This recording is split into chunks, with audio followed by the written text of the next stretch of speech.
Good morning and welcome to Julius Baer's Moving Markets podcast. I'm your host, Roman Canziani.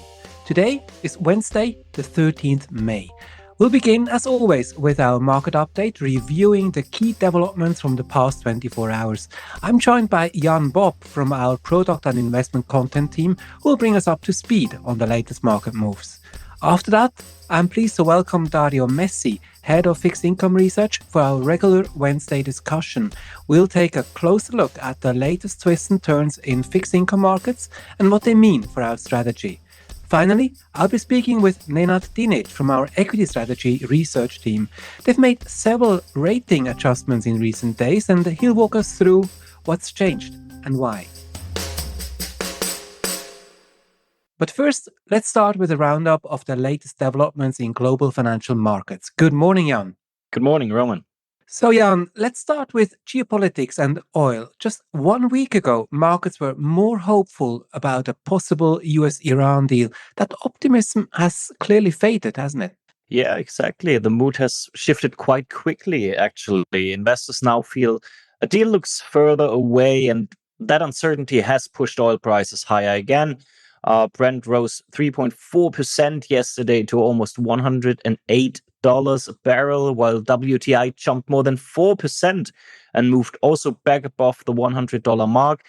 Even though prices eased slightly in Asia this morning, oil is now back above levels seen before last week's more optimistic headlines. And higher oil prices quickly reignited inflation worries, no? Exactly. Energy feeds into almost so when oil spikes, inflation concerns follow. Investors are increasingly focused on how higher energy prices from the Iran conflict might affect inflation and consumer spending, which makes up about 2/3 of the US economy. And yesterday's US inflation data for April didn't help ease those concerns. On the contrary, headline CPI rose to 3.8% year on year. That's the highest since May last year. And it was driven by sharp increases in petrol and food prices. Yes, that's right. Petrol prices were striking, up almost 28% over just 2 months. Yes, and it's filtering through, Roman. Grocery prices, rents, and airfares all increased, and real wages fell for the first time in 3 years as inflation outpaced pay growth. Importantly, services inflation, excluding energy and housing, was also stronger than expected, which Chicago Fed President Goldsby described as particularly troubling. Right. And how did bond markets react to that mix of higher oil and hotter inflation? Yeah, that's a good question. I mean, yields moved higher across the curve. Short-dated US Treasury yields jumped, pushing 2-year yields towards the highest level since June. But longer-dated yields also climbed, with the 30-year trading around 5%. And this wasn't just a US story. Indeed, Europe felt the pressure too, right? Yes, very much so. German bond yields rose to the highest levels since 2011, and UK gilt yields moved to multi-decade highs. In the UK, political uncertainty added fuel to the move. Gilt markets sold off, with the longer maturities approaching levels last seen in the late 1990s. Pressure on Prime Minister Keir Starmer has intensified in recent days after a poor set of local election results, prompting calls from within his own party for him to step down. Several ministers resigned, although Starmer has said he intends to stay on. Right. So let's turn to equities now, which also had a difficult session, I understand. Yes, it was a mixed and uneasy day for equity markets. Higher oil prices and hawkish inflation data weighed on sentiment. This also wasn't helped by chip makers and tech selling off.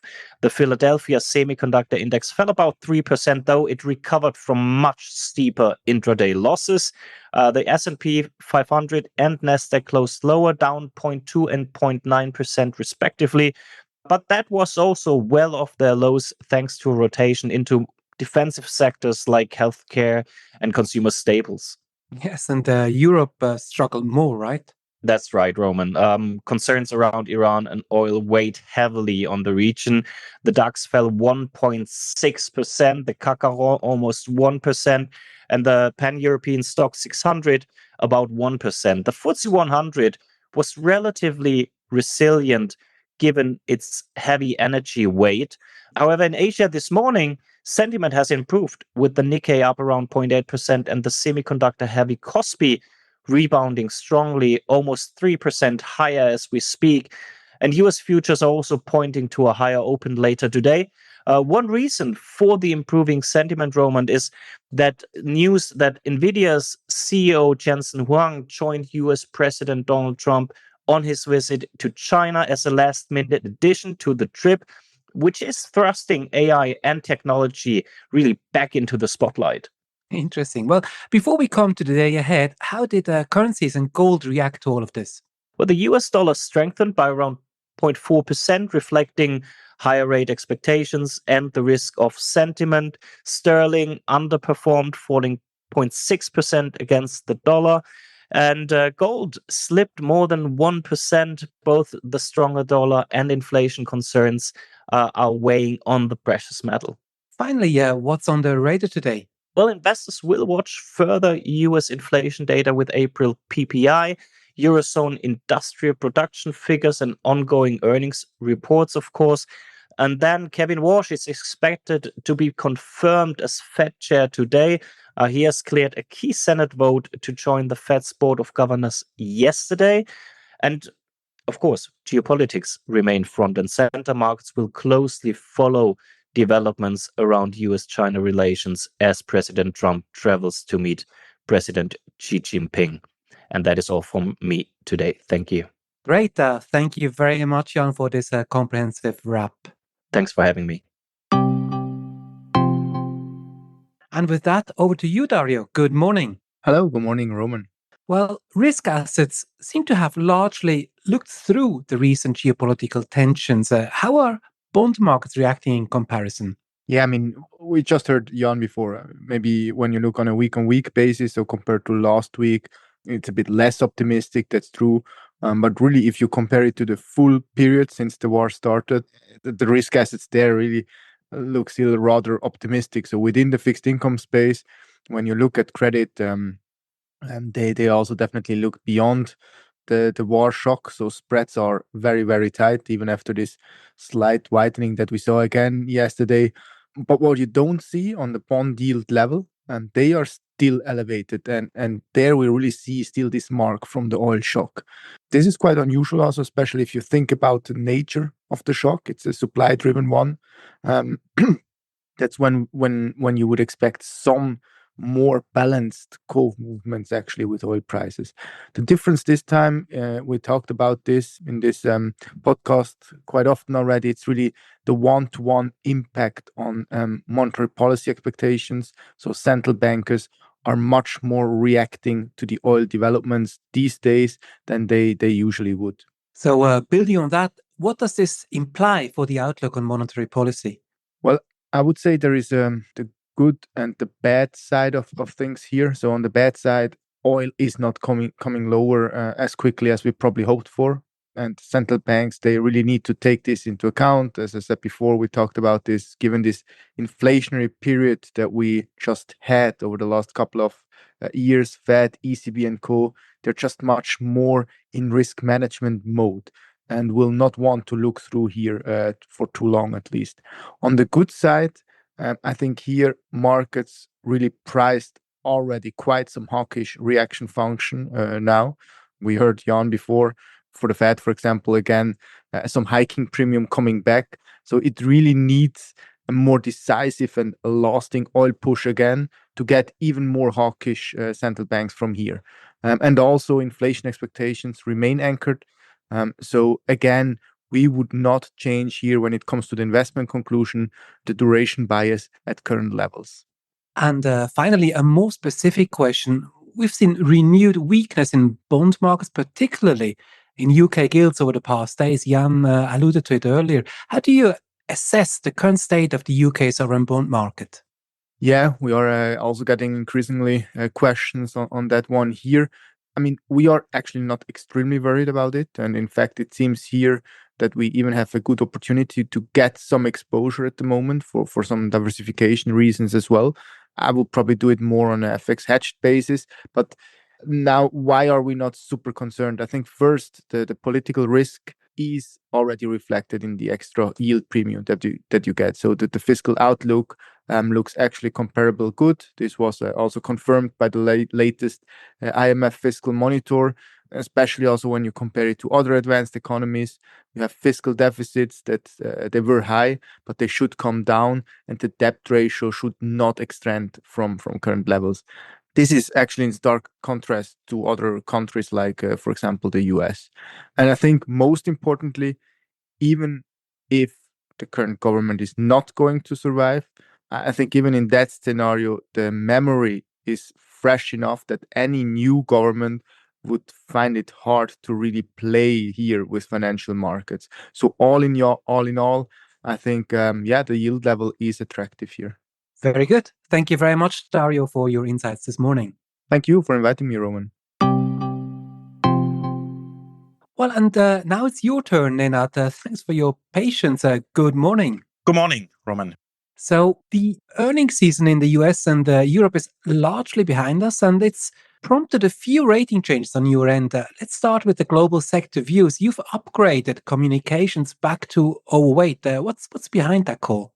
Yes, so it really comes down to two things, accelerating top-line growth and improving earnings momentum.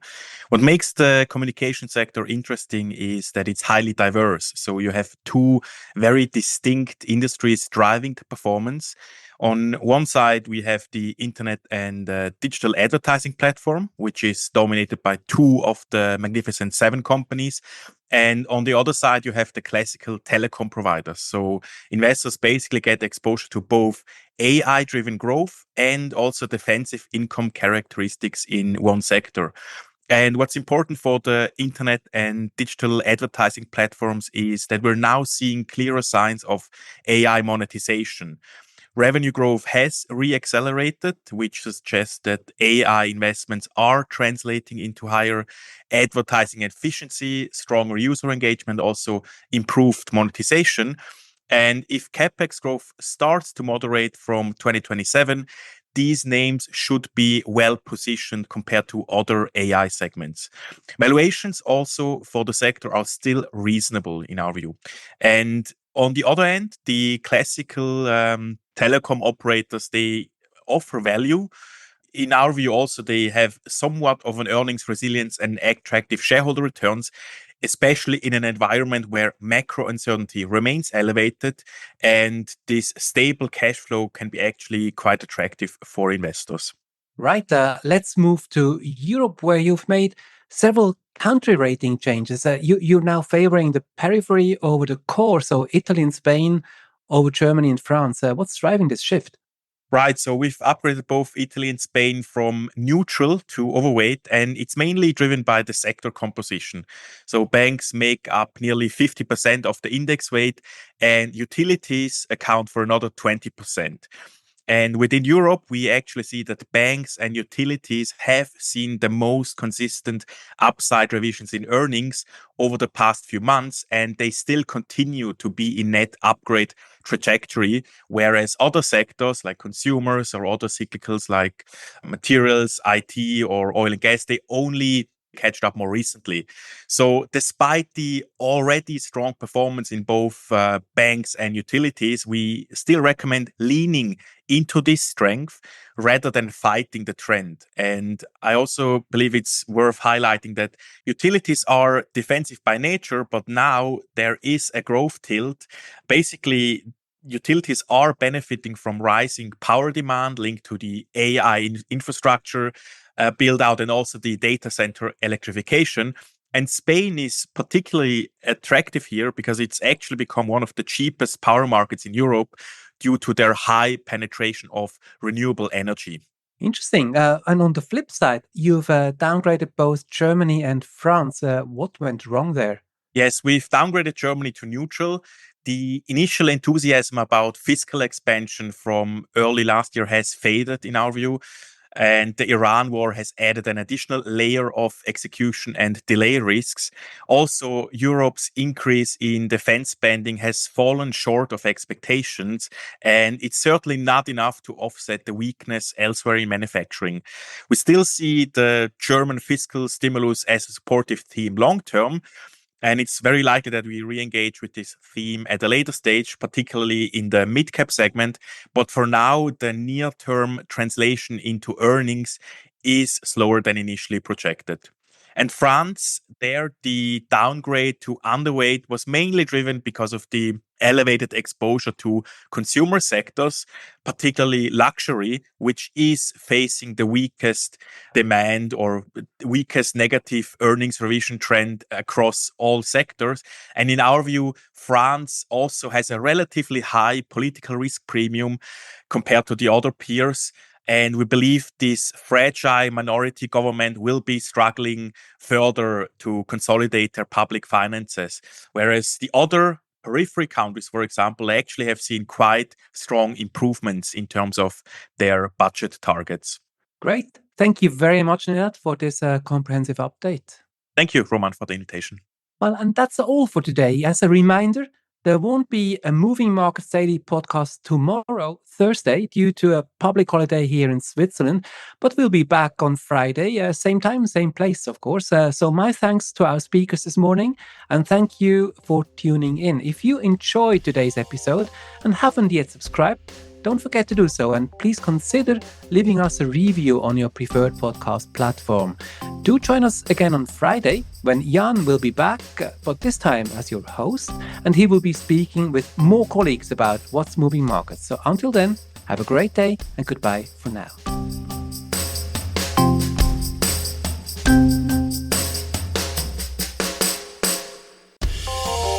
The information and opinions expressed in this podcast constitute marketing material and are not the result of independent financial or investment research. Please refer to www.juliusbaer.com/legal/podcasts for further other important legal information.